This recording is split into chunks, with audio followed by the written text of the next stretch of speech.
¿Ahí hay audiencia? Yo pensé que no.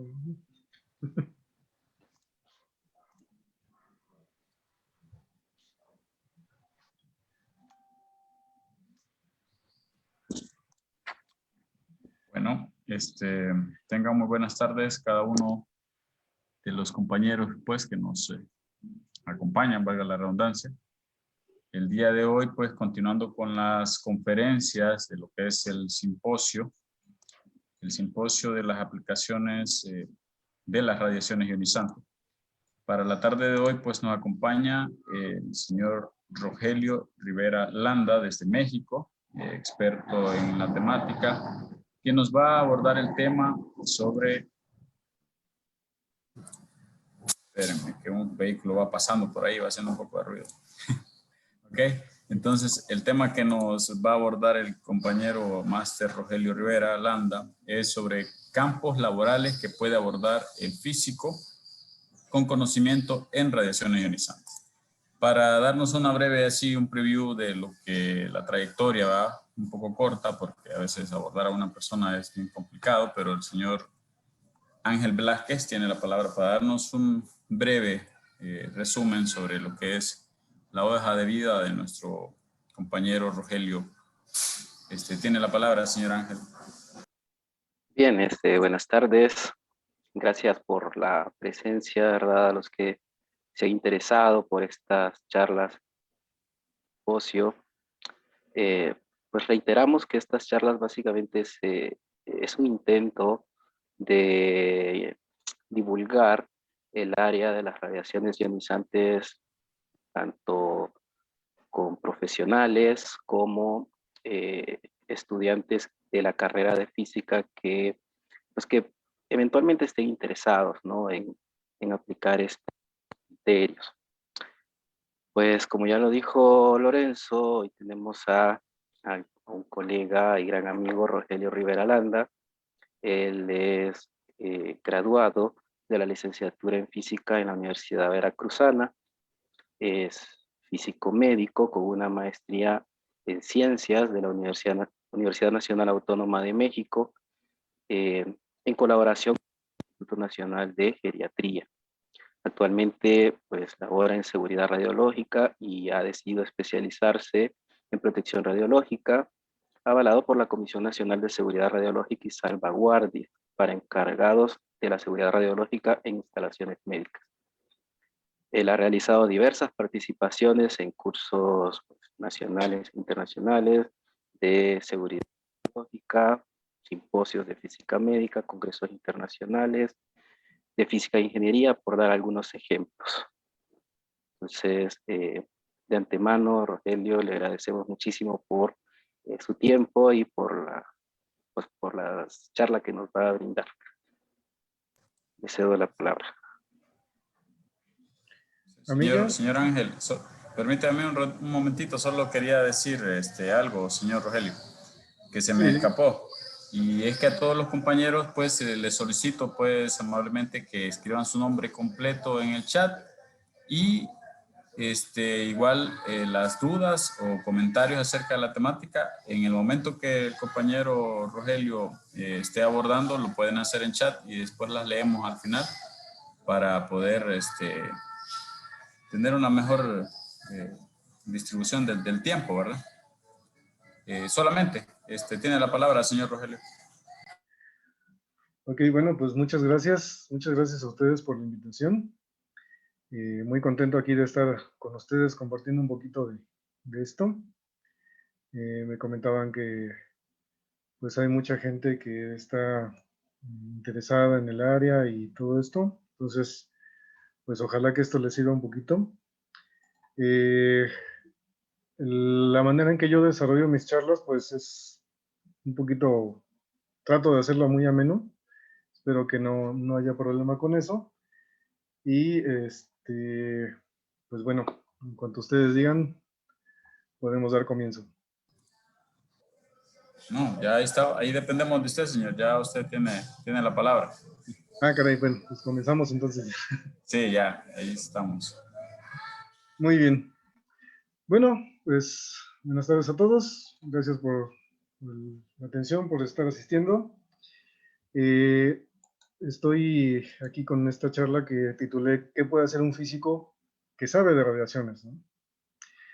Para todo esto, pues, me es a mí importante primero saber qué es un físico.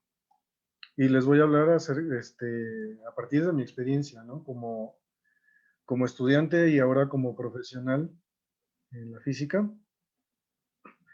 Porque cuando yo llego con alguien, sea amigos, parientes o gente que me está entrevistando, les digo que soy físico y lo primero que refieren es, educación física. Y yo, no, claro que no. Física, la ciencia. Además tengo un máster en física médica. Fisioterapeuta. Y, bueno, otra vez no. Física, la ciencia, la de las matemáticas. Bueno, y entonces pues ya se quedan así y empiezan a hacer otra serie de preguntas, ¿no? Así como que, de los que trabajan en un laboratorio, y yo, ándale, sí, un laboratorio. Y entonces, me dice, sí, con su bata blanca y todo, digo, bueno, a veces sí. Ajá, y trabajando con sustancias y eso, nos confunden con químicos. Y eso cuando bien nos va. Pero entonces, en realidad, ¿qué es un físico? Bueno, el físico, recordemos que la física es la rama de la ciencia que se especializa en estudiar, describir los fenómenos de interacción de la materia con la energía. Perdón. Entonces el físico es un especialista en describir esos fenómenos. Por eso las ciencias naturales nos enseñan acerca de la energía y de la materia en la rama de la física. No se les haga raro ver que un físico esté hablando de energías renovables, que esté hablando de proyectos industriales, etcétera, ¿no? Ahorita vamos a abordar un poquito sobre eso. Y entonces, como especialista en la descripción de los fenómenos con los que interacciona la materia y la energía, pues el físico va a hacer uso de la mejor herramienta que tiene, que son las matemáticas, para poder modelar todos estos fenómenos y hacer predicciones y todo lo que se requiere. Entonces, lo bueno del físico es que puede utilizar modelos. Perdón, de estos no. De los otros, modelos matemáticos. Estas gráficas no son modelos propiamente, son gráficas estadísticas, pero que la matemática puede describir por medio de funciones, que es precisamente la especialidad del físico. Hacer que esas funciones ajusten o ajustar las funciones hacia el fenómeno que se quiere describir. En física, quizá el modelo más reconocido o más exitoso ha sido a partir de la mecánica cuántica.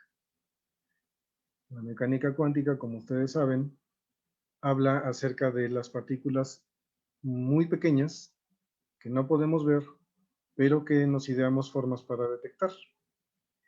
Y el modelo más famoso a raíz de esta es el modelo estándar de partículas fundamentales y de sus interacciones.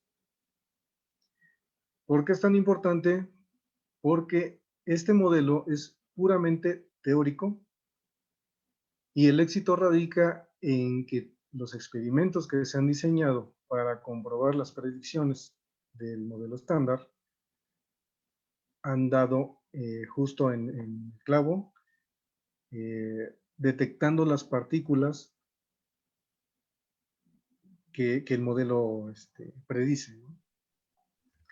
Entonces, el descubrimiento quizá más reciente de este modelo estándar, que le faltaba una partícula, es el bosón de Higgs, donde aquí tenemos al señor Higgs, con sus ecuaciones que claramente cualquier estudiante de la secundaria puede interpretar. Ahí claramente se ve que hay un campo que requiere una partícula que él llamó el bosón de Higgs. Y a la derecha tenemos la simulación de todo el rollo de partículas que salen en las colisiones de los aceleradores donde se hacen los experimentos, y las partículas que hipotéticamente dan lugar a la existencia de este bosón, o más bien que son evidencia de su existencia. Entonces, para hacer todo esto, para que una persona pueda desarrollar todos estos cálculos, toda esta teoría, y que además se financie para que se pueda realizar un experimento, el físico y todos los colaboradores que están interviniendo en esto deben desarrollar ciertas habilidades. Y estas habilidades vamos a hablar específicamente del físico. Entonces, ¿cuáles son las habilidades que debe desarrollar un físico? Antes que nada, el quehacer científico requiere de mucha inquietud al conocimiento, de mucha curiosidad. Cuando uno tiene la curiosidad, va a querer estudiar, va a querer leer, va a querer investigar. Entonces, una de las principales habilidades que debe desarrollar un físico como científico es la investigación. A raíz de esta, va a plantear problemas, va a plantear también las soluciones y debe saber comunicarlas. ¿Para qué? Precisamente para convencer de que esto que está haciendo va a tener un impacto o un nuevo descubrimiento, etc. Para la ciencia siempre va a haber un impacto, pero generalmente la gente a quien hay que comunicarle no entiende únicamente que la ciencia es suficiente para sí misma, sino que hay que convencerlos de que vale la pena. Entonces, para esto necesitamos saber comunicar todo esto que estamos haciendo. Por aquí está bien, sí, muchas gracias. Gracias, igualmente, buena tarde. Se nos coló un audio por ahí. Bien. Entonces, si nosotros sabemos comunicar lo que estamos haciendo, que se haga entendible para la gente adecuada, entonces vamos a obtener precisamente los recursos, dígase incluso la contratación, ¿no? En una universidad o en un instituto, cual sea que esté interesado en nuestro trabajo. Además, como les había dicho, plantear problemas y plantear las soluciones es un trabajo que debe realizar no solamente un físico, sino cualquier persona que esté dedicada a cualquier cosa. Incluso el mismo vivir se trata de resolver problemas siempre. Entonces, eso hay que tenerlo bien en cuenta. Bueno, y ahora que sabemos las habilidades que debe desarrollar un físico, o que tiene un físico, ¿qué es lo que puede hacer con esas habilidades? Pues, la verdad es que hay muchas áreas para que el físico trabaje.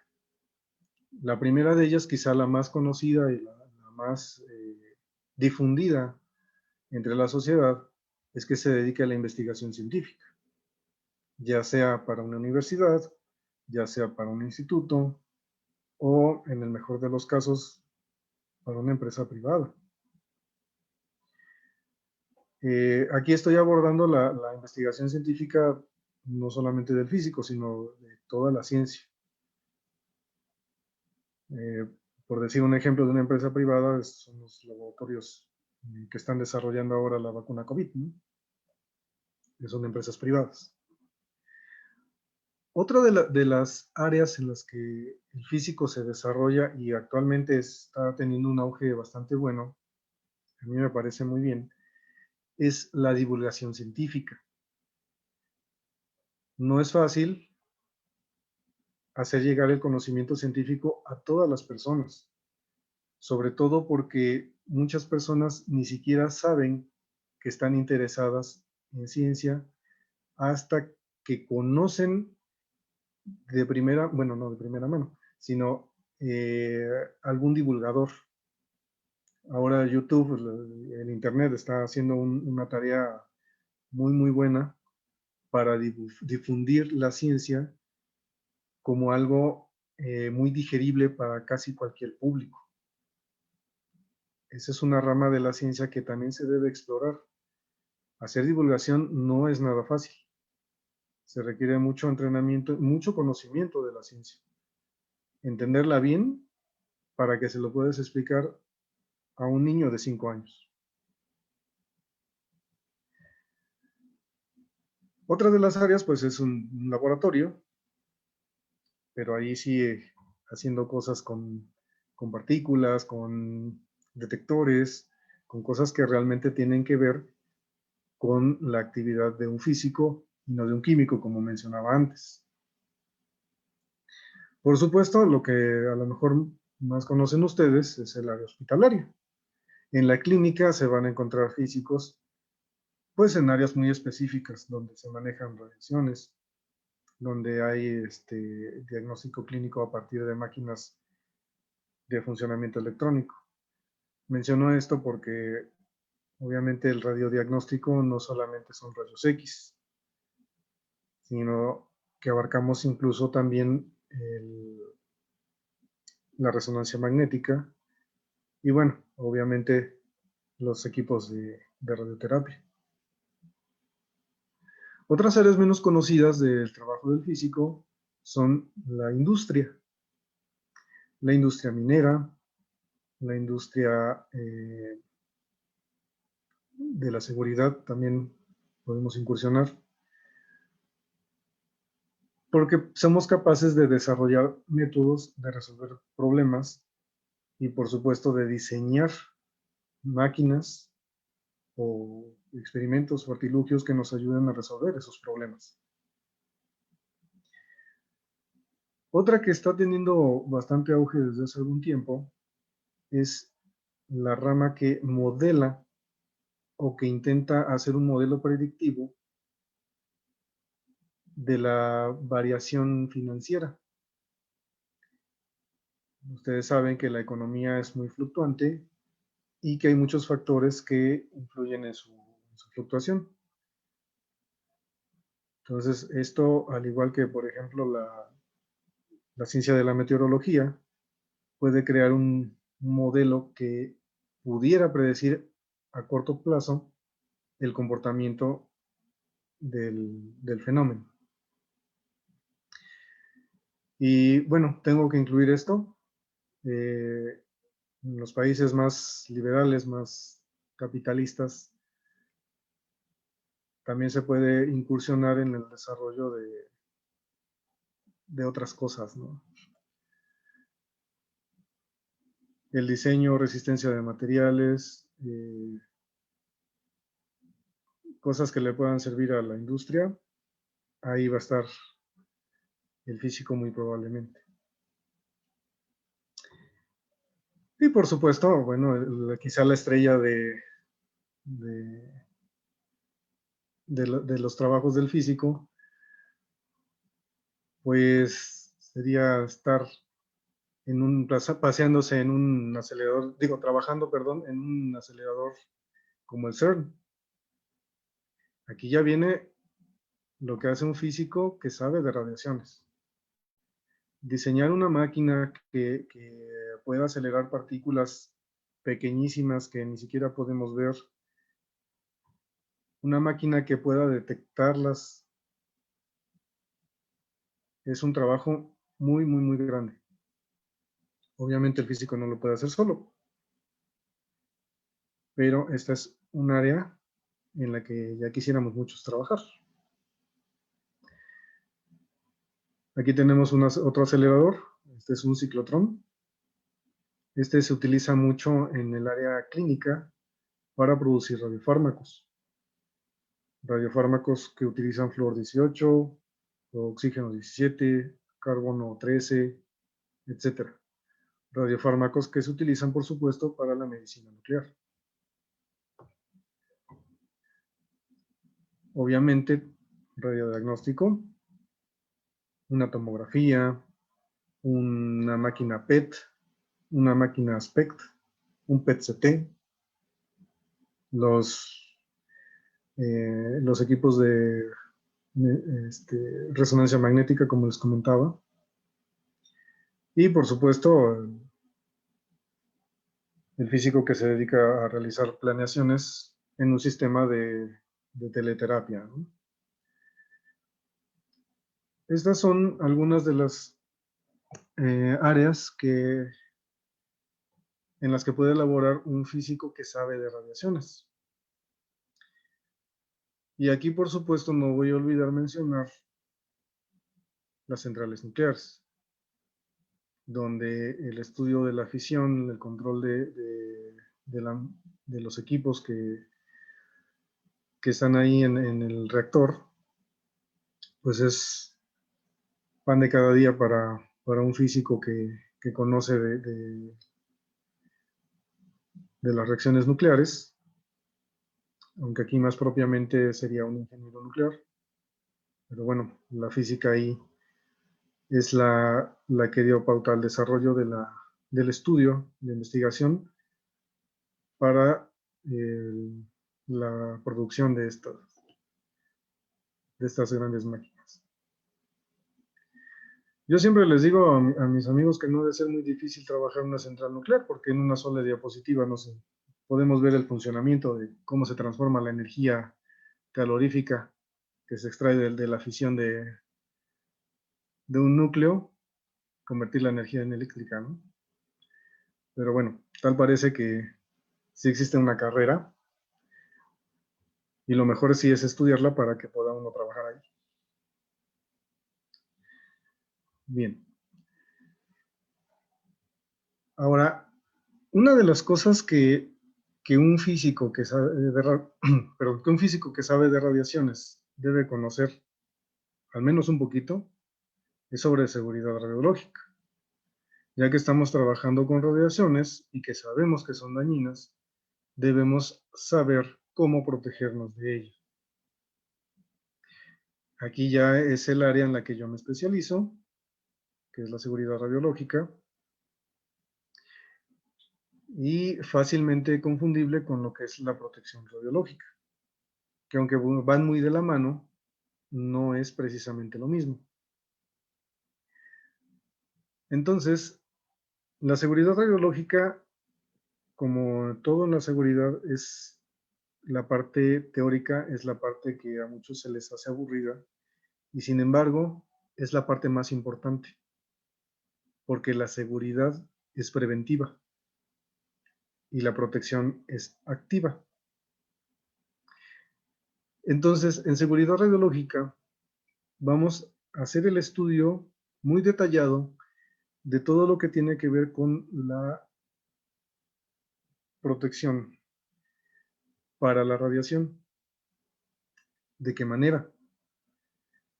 Estudiando cómo es que la radiación interacciona con la materia, qué tanta penetración hay, y a partir de eso poder tomar las medidas necesarias para la construcción o para el trabajo en una instalación que utiliza radiación ionizante.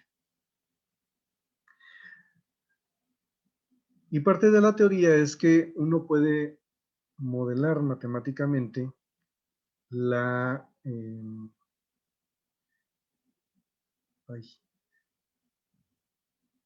la atenuación de la radiación, el decaimiento radiactivo y la misma actividad de la radiación. Y resulta, afortunadamente, que tiene un comportamiento exponencial.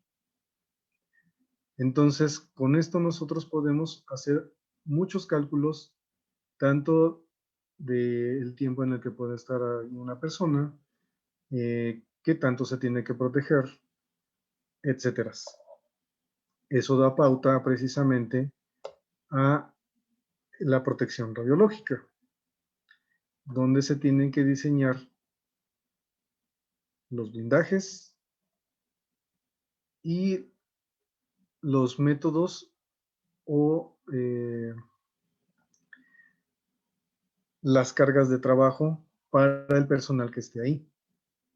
Incluso también dónde puede una persona que no trabaja en instalación estar, cuánto tiempo y sobre qué medidas cuidarla. Entonces, los tres factores que son los principales para la protección radiológica son la distancia que tenemos hacia la fuente de la radiación, el blindaje que se debe utilizar y cuánto tiempo puedo estar trabajando con esa fuente.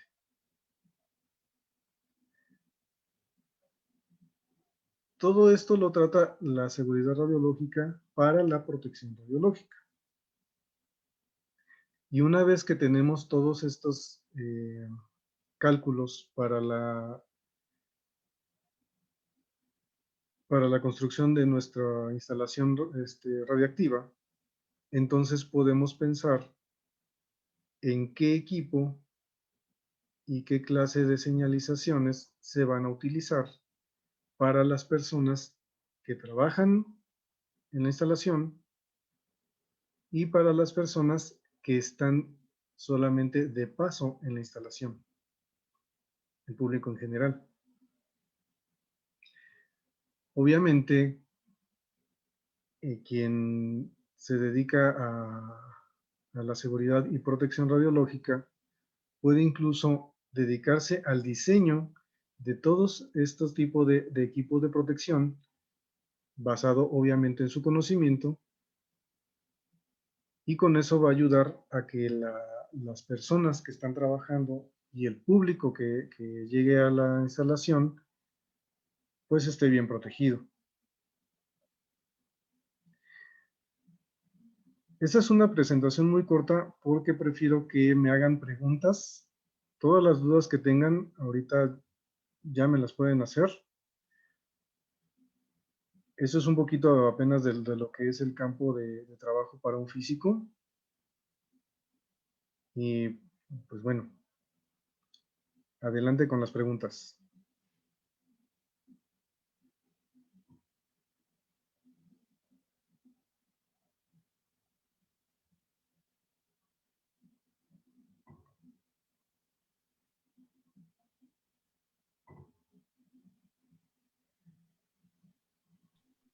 Hola, buenas. Sí, buenas tardes.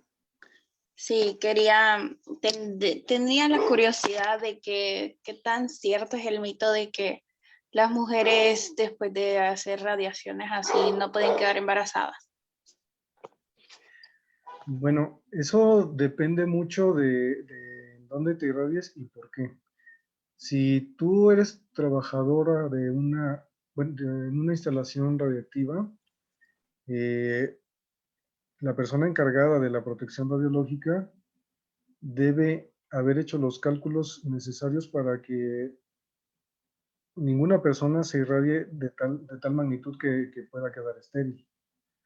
Entonces, eso es un mito, sí y no. O sea, sí porque siempre se deben tener los cuidados, y no porque si tú te irradias, si por ejemplo, no sé, necesitas hacerte un tratamiento en la zona uteral, obviamente existe un riesgo de quedar estéril, pero no está asociado con tu trabajo, sino más bien por la cantidad de radiación que vas a recibir por un tratamiento o por un estudio que sea necesario. Los niveles de dosis para que una persona quede estéril pues son relativamente altos comparado con los límites que un trabajador o que una persona que no es trabajadora, que solamente está pasando por ahí, sean aceptables para la seguridad radiológica. Estamos hablando de que para que por ejemplo, un varón quede temporalmente estéril, debe recibir alrededor de 600 milisieverts, y para un trabajador aquí en México el límite de dosis al año es de 50 milisieverts. y para una persona que no es trabajadora de una instalación radioactiva, pero que debe andar por ahí o que está ahí cerca de la instalación, es de 5 milisieverts. Entonces, tendría que estarse exponiendo un trabajador 12 veces lo que tiene de límite de dosis al año para su seguridad. Entonces, si tú eres una trabajadora de una, por ejemplo, que estés trabajando en un equipo que da tratamiento de teleterapia, pues no tienes ningún riesgo porque la normativa exige que los niveles de radiación sean suficientemente bajos para que no tengas efectos. Gracias por aclarar. Bueno, sí, espero que sí esté aclarando porque luego siento que ando cantinfleando. Pero bueno, prefiero que me hagan así preguntas, que esto no sea un monólogo, que sea más bien un biólogo. Ya sé que se dice diálogo, es una broma.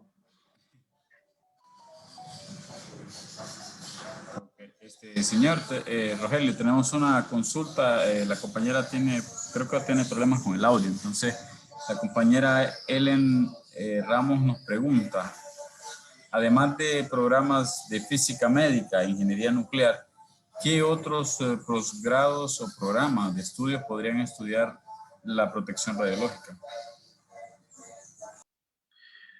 Bueno, la protección radiológica se estudia muy aparte de tu carrera. Nosotros, como formación para el físico médico, nos dan ese curso. Pero, por ejemplo, a los ingenieros nucleares, a los que estudian ingeniería nuclear, no estoy seguro que les den el curso.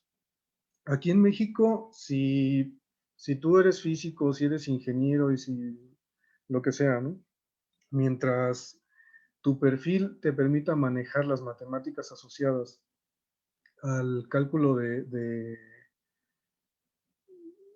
pues que se requieren para la protección radiológica, tú puedes tomar el curso. Entonces no es necesario tener una especialización en ningún área. Simplemente con que sepas de repente manejar la función logarítmica, la función exponencial, que entiendas conceptos de física, pues de física moderna, así como la estructura del átomo y la producción de radiación, con eso puedes tomar un curso de protección radiológica aquí en México. No es necesario hacer una carrera especializada. Incluso hay ingenieros industriales que toman el curso, porque llevan la matemática que necesitan y si tienen el conocimiento de la estructura atómica y eso, lo pueden hacer.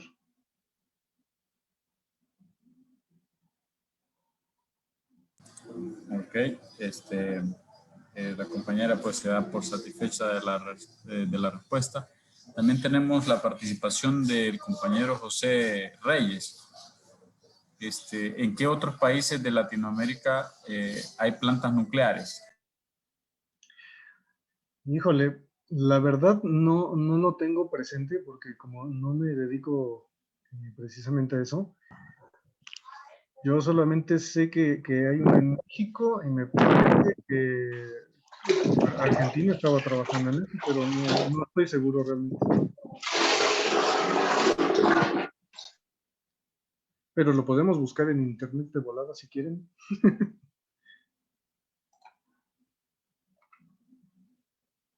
Ok. También tenemos otra consulta y es del señor José Arias. ¿Cuál es el rol exacto que tiene un físico médico en un hospital, digamos, dice él? Ok. El físico médico puede tener varias tareas.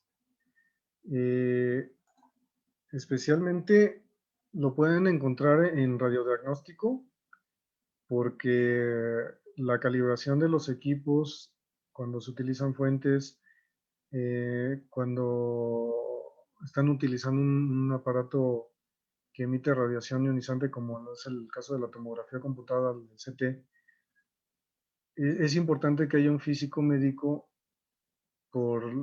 precisamente por el conocimiento que tiene sobre las radiaciones y sobre los efectos que tiene sobre una persona.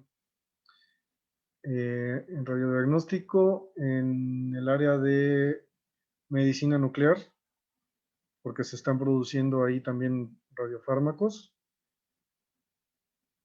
En los sistemas de planeación de teleterapia, en la seguridad radiológica clínica específicamente.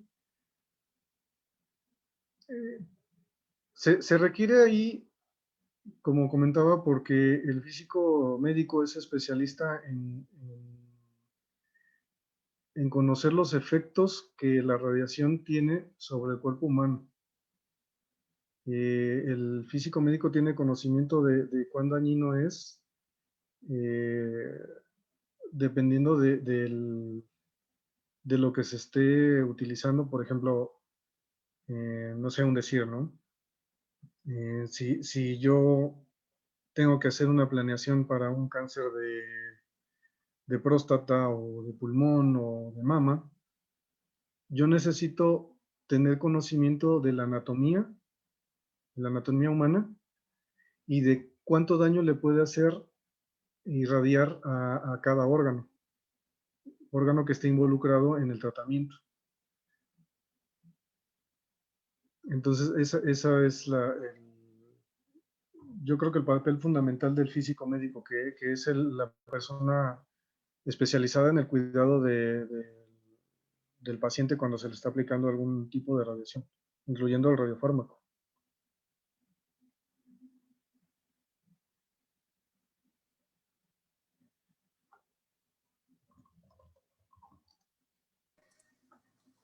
Okay. Tenemos otra participación más, señor Rogelio. Sí. El compañero Alan Pineda pues nos consulta. ¿El físico en radiaciones puede extender su campo de trabajo más allá de los hospitales? Sí, claro. En mi caso, yo estoy ahora trabajando para la Secretaría de Seguridad Pública. Estoy en un equipo donde hacemos radiografía industrial. Allí tenemos 2 aceleradores de 4 y 6 MEPS y los utilizamos para escanear vehículos, para ver que dentro de ellos no lleven algún producto ilegal. Otra aplicación es la radiografía industrial.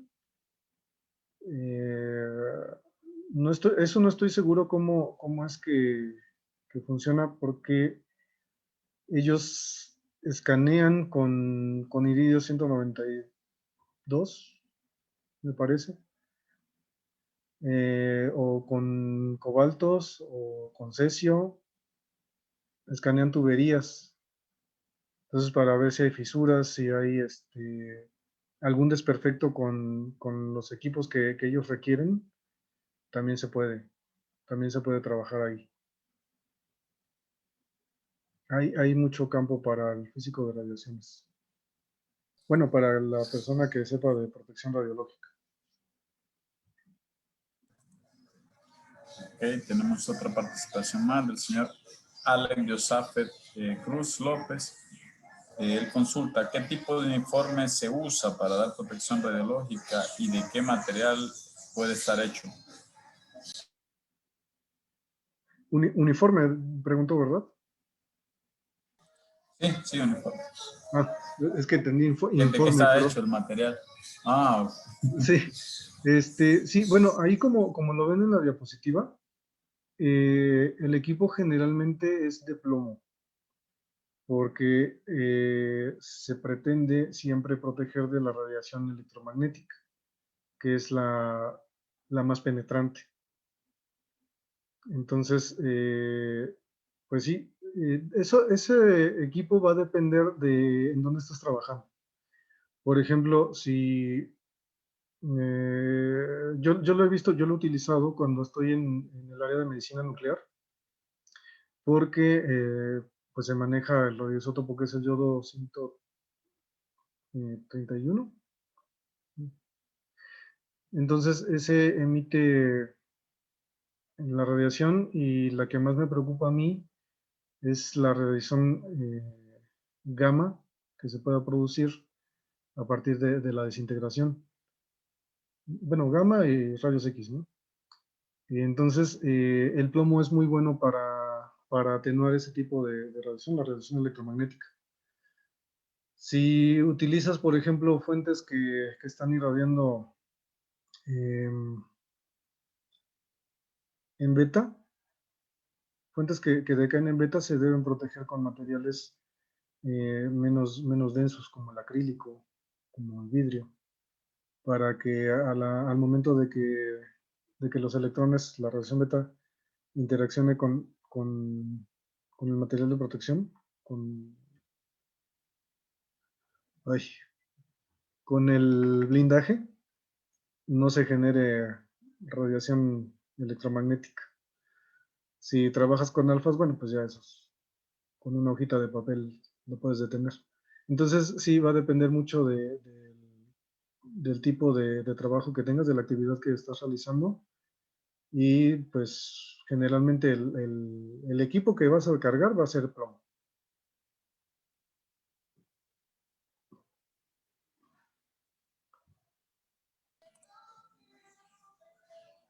Ok. Tenemos otra consulta, señor. Sí, adelante. ¿Cuáles son los órganos más susceptibles al daño por radiación? Nos pregunta el señor Roberto Gallardo. Ok, fíjate que el ojo, el cristalino, es el órgano más sensible porque ese a partir de 150 milisieverts ya puede producir daño. Entonces, siempre que estén trabajando, haciendo algún experimento, algún ejercicio con una fuente, lo mejor es no acercar la cara hacia, digamos, hacia la abertura del blindaje donde está la fuente. O en su defecto, si el encargado de seguridad radiológica lo permite o lo indica, con gafas de acrílico plomado. Ese es el órgano más susceptible cristalino del ojo.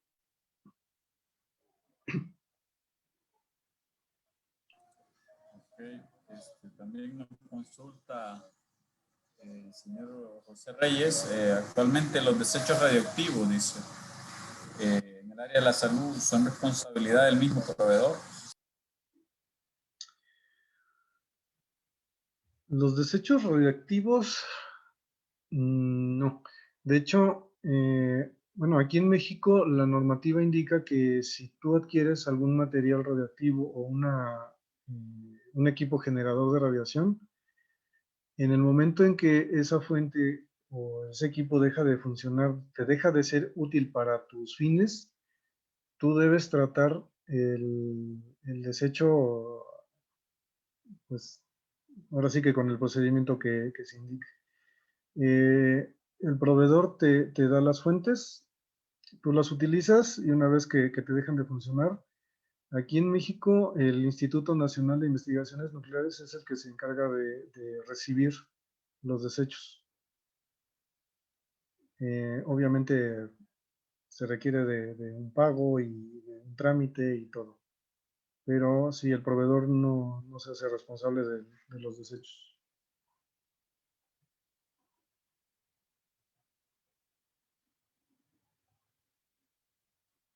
Incluso, perdón, incluso en Laguna Verde, debido por la naturaleza del residuo, ellos mismos, porque tienen un entrenamiento diferente al que yo llevé, por ejemplo, ellos mismos de Laguna Verde tienen su equipo para encargarse de los desechos y pues los sepultan. Ese es el procedimiento.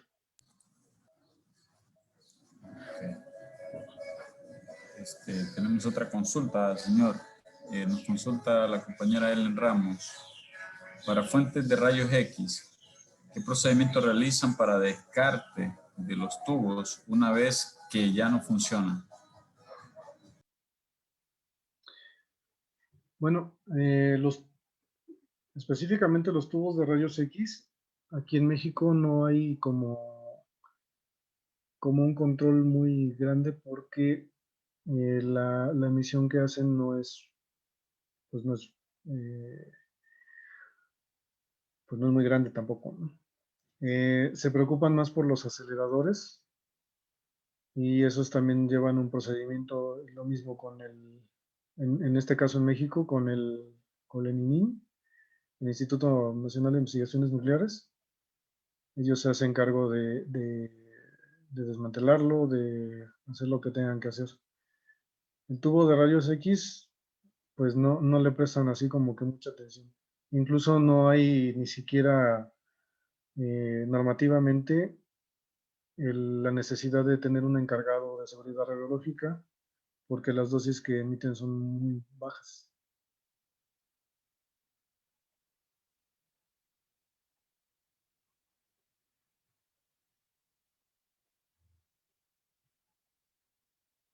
No sé si respondí la pregunta o si hay otra.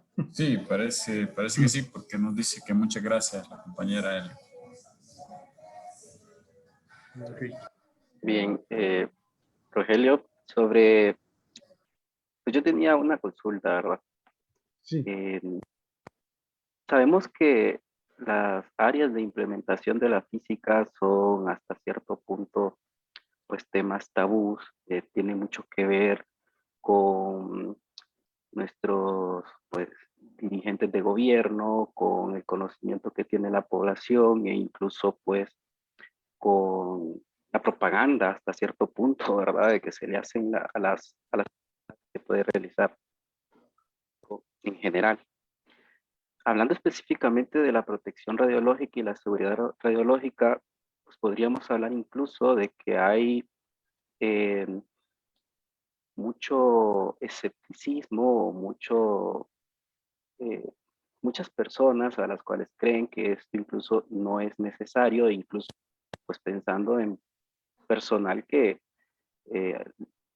que sabe en principio de esto, hablemos de médicos o de operarios de equipos, radiotecnólogos. ¿Qué nos podrías decir en base a tu experiencia eh, sobre lo que se debería de hacer o qué experiencia has tenido para implementar procesos o protocolos de seguridad radiológica o protección radiológica en alguna institución? Y bueno, si hablamos más allá de generar una cultura de seguridad en el personal, cosa que yo entiendo es muy difícil, pero en base a tu experiencia, ¿qué nos podrías decir? Sí, pues mira, lo que comentas es muy cierto.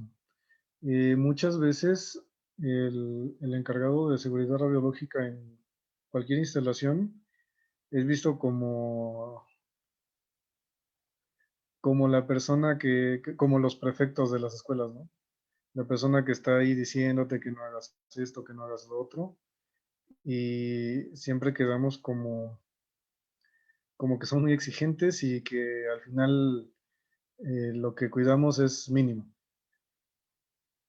Eso, pues como mencionas, es un poquito del desconocimiento del área, de lo que es la radiación. Otro poco es la falta total de cultura de la seguridad. Deja tú de la seguridad radiológica, de la seguridad en general. Les comentaba hace un rato, ¿no? La seguridad es lo más aburrido, la seguridad no vende.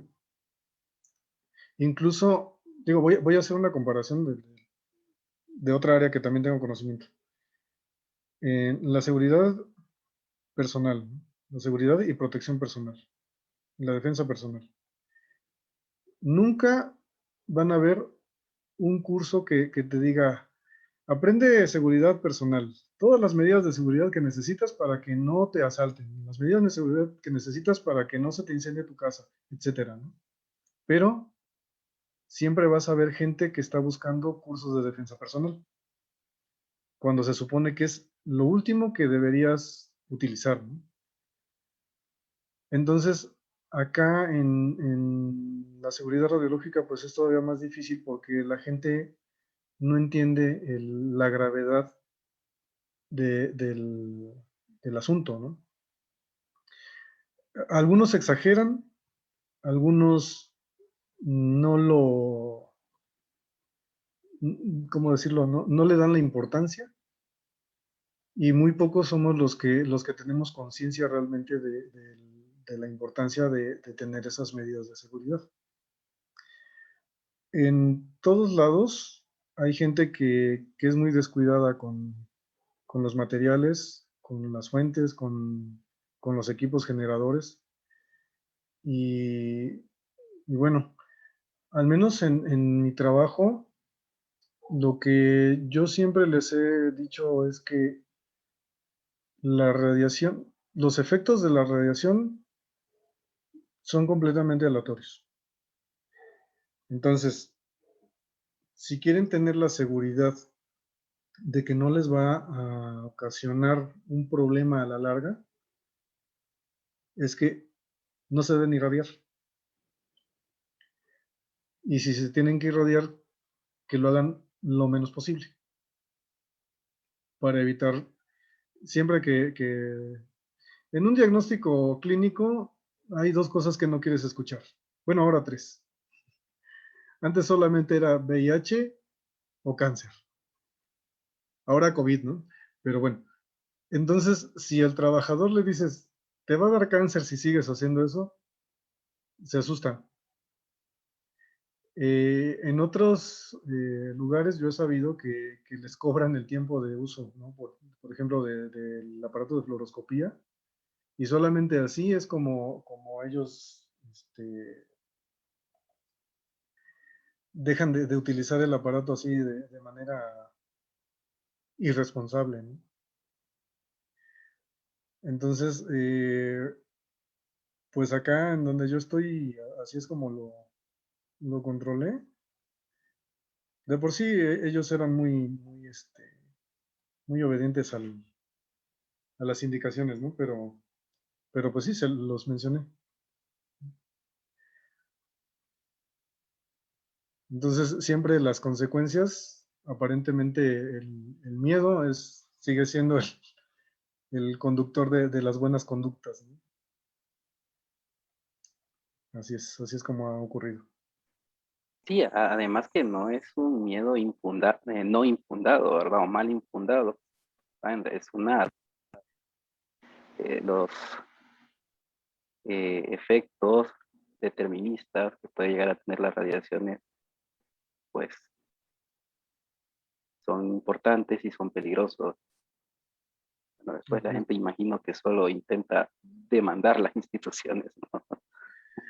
Sí, también ha ocurrido, pero bueno, tampoco puede proceder porque luego cómo determinas que es un cáncer radioinducido, ¿no? Eso también es difícil de dilucidar, porque luego ya después de años que entonces ya también la edad les da para que desarrollen algún tipo de tumor y quieren asociarlo con el trabajo, ¿no? Entonces, pues tampoco es tan posible. Pero, pues sí, muchas veces desafortunadamente la razón no cabe y hay que infundirles miedo. Gracias, Rogelio. No, ¿de qué? Ustedes. ¿Una otra pregunta? Me gusta que hagan preguntas. Están haciendo preguntas bien Yo interesantes. tenía una pregunta, señor Rogelio. Sí.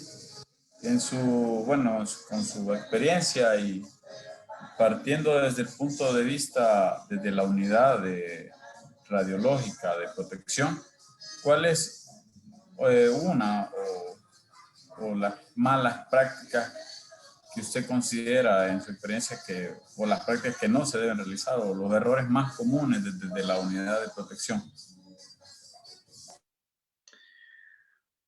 Bueno, hablando específicamente del personal que se dedica a la seguridad radiológica, yo creo que caer en la confianza. Y eso, bueno, en todas las ramas de la seguridad que sean posibles, ese es el mayor de los inconvenientes, que uno caiga en la confianza. Si tú caes en confianza, dejas de hacer ciertas cosas que pudieran ser importantes, como, por ejemplo, hacer un levantamiento de niveles, como revisar que la estructura esté íntegra,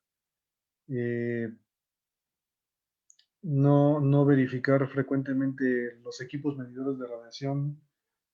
En muchos lugares he visto que, por ejemplo, la dosimetría la tienen de mucho tiempo sin hacer las mediciones. Entonces, digamos que todos los protocolos que se ponen por escrito, porque todo esto está por escrito en la instalación, deben seguirse, porque el encargado de seguridad radiológica precisamente es el especialista en prevenir todo este tipo de incidentes, ¿no? Entonces, para evitarlos, pues se debe seguir ese protocolo, digamos. Caer en la confianza siempre es el peor enemigo de la persona que se dedica a la seguridad, en cualquier ramo. Esto tiene que ser como quien dice, seguir la receta al pie de la letra siempre. Sí, prácticamente, porque hay, por ejemplo, en mi caso, pues es muy difícil que ocurra un accidente porque hay muchas medidas de seguridad y son redundantes, al igual que en todas las instalaciones. Pero, por ejemplo, si yo descuido la estructura que está para protegerme a mí de la radiación que emite mi equipo generador,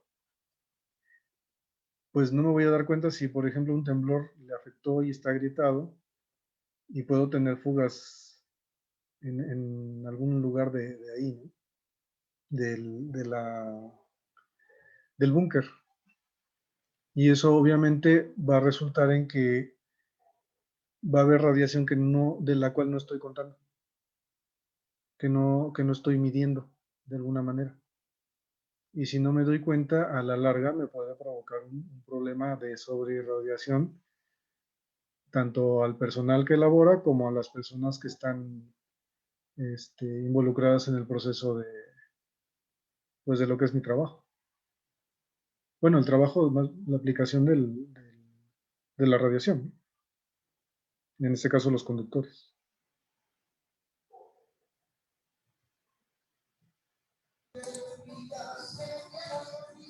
Okay. No sé, algún otro compañero que tenga algún comentario o alguna duda. Yo tengo una consulta. Si hablamos de un centro de diagnóstico en el que no se cumplen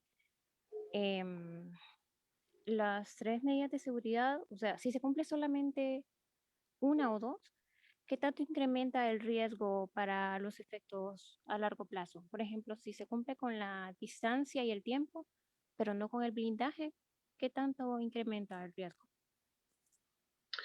Ok, eso va a depender por ejemplo, vamos a hablar de un equipo de alta dosis que es el tomógrafo, el CT. Si tú cumples con la distancia, quiere decir que vas a estar, bueno, es que la distancia y el blindaje están relacionados porque tu equipo de control con respecto del tomógrafo, está a una distancia tal que tú puedas observar a tu paciente y al mismo tiempo que tengas una barrera protectora. Entonces, si tú estás haciendo un CT, el CT es muy rápido. El CT, digamos que si vas a hacer cuerpo completo, te va a durar entre 7 y 12 segundos, ¿no? A lo mejor. Pero el hecho de que, por ejemplo, estés a la distancia correcta para que tú puedas observar al paciente, pero no tengas una barrera que te proteja, un blindaje, a la larga, pues obviamente va a repercutir en que tu dosímetro, tu equipo de medición de radiación, va a mostrar valores muy altos con respecto obviamente si tuvieras el blindaje, ¿no? Tendríamos que hacer un cálculo y ver precisamente la distancia a la que estás y cuánto blindaje necesitarías comparado con el límite de dosis anual que estarías recibiendo, ¿no? Entonces te comentaba, por ejemplo, aquí en México, para un trabajador, el límite anual es de 20 milisieverts, contemplando que estás en un equipo CT, que está trabajando, no sé, 12 horas al día o 16, que tienes 2 turnos, que estás a la distancia y con el blindaje adecuado. Entonces ahí el límite es de 20 milisieverts. Si tú lo excedes, pues es que sí dependería mucho entonces se tendría que hacer un cálculo, pero sí se incrementa, pues es exponencial el incremento. Porque la atenuación de la radiación por el blindaje es exponencial. Muchas gracias. ¿No? ¿De qué? Espero que sí te haya resuelto tu duda. Sí, sí, gracias.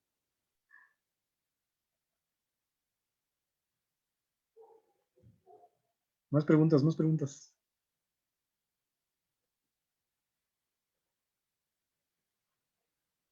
Pues por ahí mencionaban la zona del silencio, ¿verdad? Que hay en México. Sería un buen lugar para colocar una bodega de desechos radioactivos. Pues sí, desconozco bien la ubicación, pero sería una muy buena opción.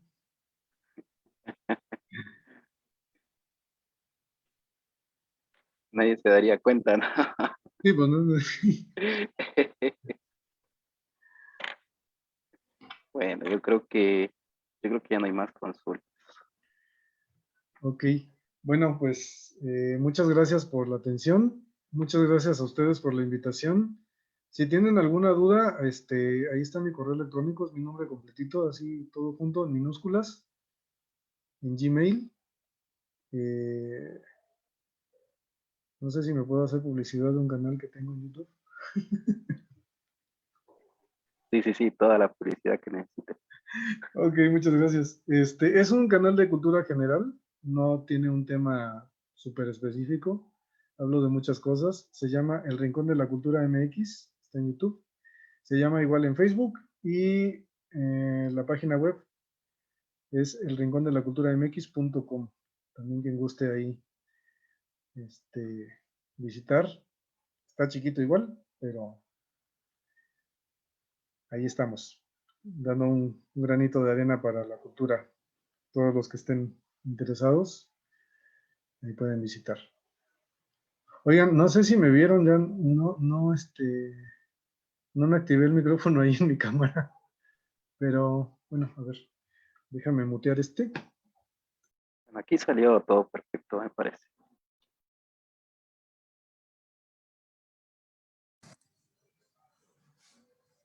Bueno, Rogelio, Solo para confirmar, el canal, señor, bueno, yo sé que la invitación está hecha a su canal, pero para los compañeros que de repente no quieran acceder o para decirles, pues, qué información es la que usted publica o comparte en el canal.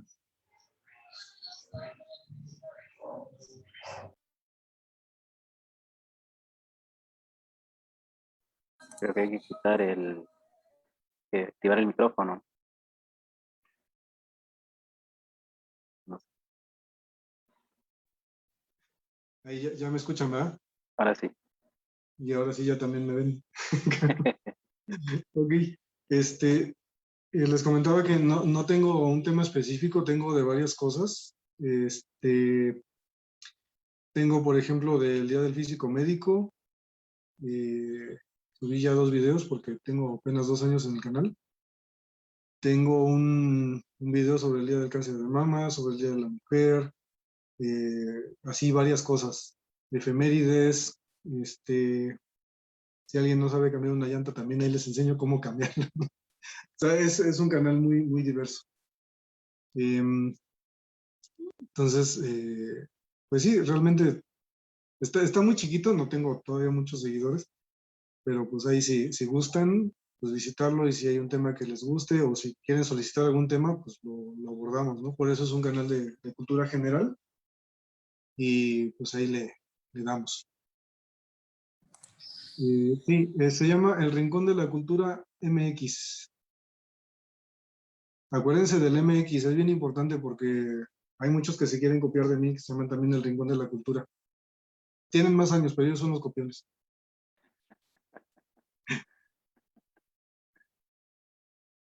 Bueno, Rogelio, yo creo que sí, creo que está. Eh, bueno, te agradecemos mucho tu tiempo, tu experiencia. Eh, te hayas molestado a estar con nosotros durante este tiempo. Eh, Nos estamos viendo, estamos en contacto. Claro que sí. Bueno, y porque no quieren seguir, yo tengo hasta las 9, ¿eh? Tengo problemas. Sí, sí, sí. Me imagino. Bueno, la gente ya, después de una hora, la gente empieza a cansarse, creo. Sí, sí, claro. Completamente entendible. Además es viernes, hay que ir a charlas, digo, a seguir trabajando. Fin de semana. Bueno, y a los participantes, nada más informarles que para la próxima semana, el siguiente viernes, vamos a tener al colega Eddie Palacios, con un tema referente a las actividades que realiza el físico médico, el físico en un hospital, mejor dicho. Que la hora en principio está para las 3 de la tarde, que nos dan un cambio de horario. Y compañeros, solo recordarles a los que por a efectos de asistencia, los que no han colocado su nombre completo en el chat, por favor hacerlo antes de partir desde la canción.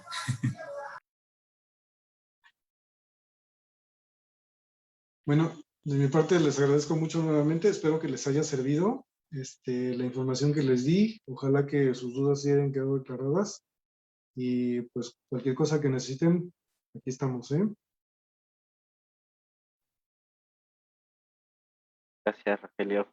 Saludos. Hasta luego.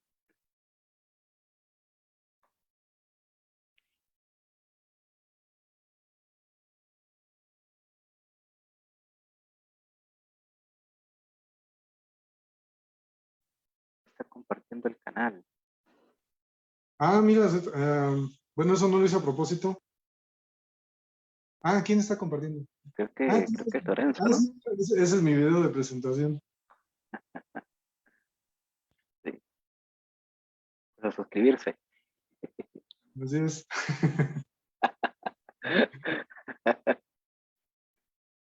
Muy bien, pues muchas gracias. Estamos en contacto. Bueno, nos vemos.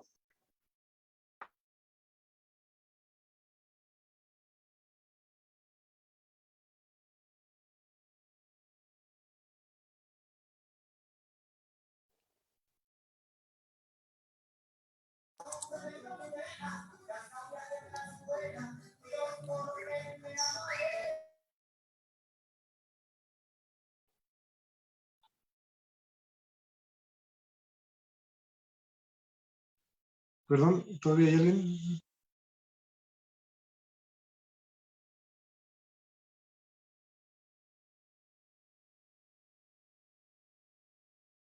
Física 1. Física 2, dice él. ¿Qué tal? Ah, todavía.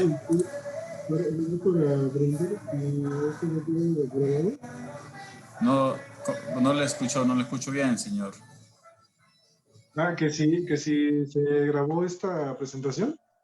Sí, está transmitida ahorita lo vamos a detener, de hecho, para luego descargarlo y también lo subimos al canal. Igual está en nuestra página de Facebook de la Escuela de Física. Perfecto. Bueno, Sí. no sé si me pueden compartir el ¿El video link? para subirlo Sí. también a mi y darle promoción también al simposio. Ok, excelente. Ahorita mismo lo vamos a hacer llegar a su correo. Perfecto.